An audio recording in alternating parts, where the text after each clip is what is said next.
We can also examine how an author is influenced by elements of their unique culture. Is the author a product of the culture in which they lived? Or do their cultural values differ from their surrounding world? Elements of an individual's culture, like art, their connection to nature, their religion, food, language, or their society's traditions, values, and norms, can all find their way into the fabric of a text as the author writes about their known and familiar world. An author's experience of living as a particular race can strongly influence their writing. Maya Angelou is a good example. Her poem, I Know Why the Caged Bird Sings, published in 1969, among many of her other poems, captures her experience of living as an African American woman in a racist society and her strength in overcoming the trauma of enduring racism and oppression. In the cultural context lessons, we will be exploring some different writers whose work is a strong reflection of their race and culture. We will also be considering the influence of Indigenous heritage, colonisation, cultural hybridity, migration, popular culture, subcultures, and countercultures. It's also important to examine the historical period in which an author lived.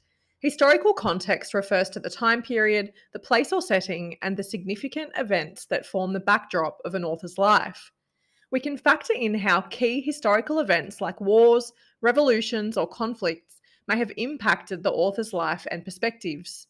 In the historical context lessons, we will be exploring the different textual forms writers often use to draw on historical events, settings, and time periods as inspiration, including historical fiction and historical or period drama.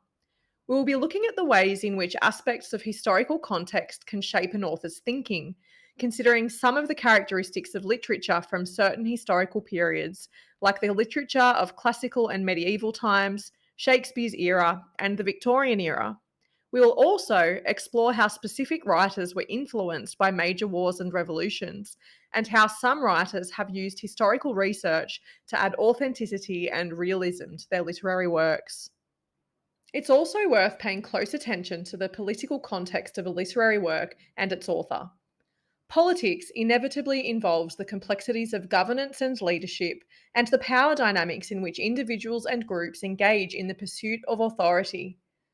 Political power plays are often characterised by conflict and debate, often between those competing for authority or between those in power and the people they govern.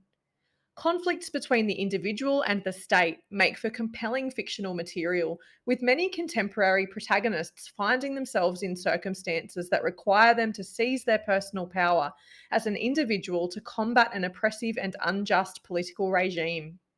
In the political context lessons, we will explore some of the different political movements that have influenced well known literary works, as well as varying textual forms that are often heavily shaped by political context, including dystopian and science fiction, my favourites, and political satire. We will also look at how texts have been used as political treatise or propaganda, and how some authors have used their work to challenge and expose the corrupt politics of their era to raise awareness in the hope of political reform. I will invite you to ask yourself many questions, both throughout the course as a whole and throughout the political context lessons. It can help to inquire into some of the following questions. What was happening in the political world at the time? Who was in power? Was there any notable political instability? Was there a change of power? To what extent did the political world intrude into the personal world of individuals? How do the author's personal politics differ from or align with those of their outside world? It's often the case that there's more than a little bit of conflict in that department. Understanding these aspects of an author's background can help you to identify their political stance and the messages they sought to communicate to their intended audience.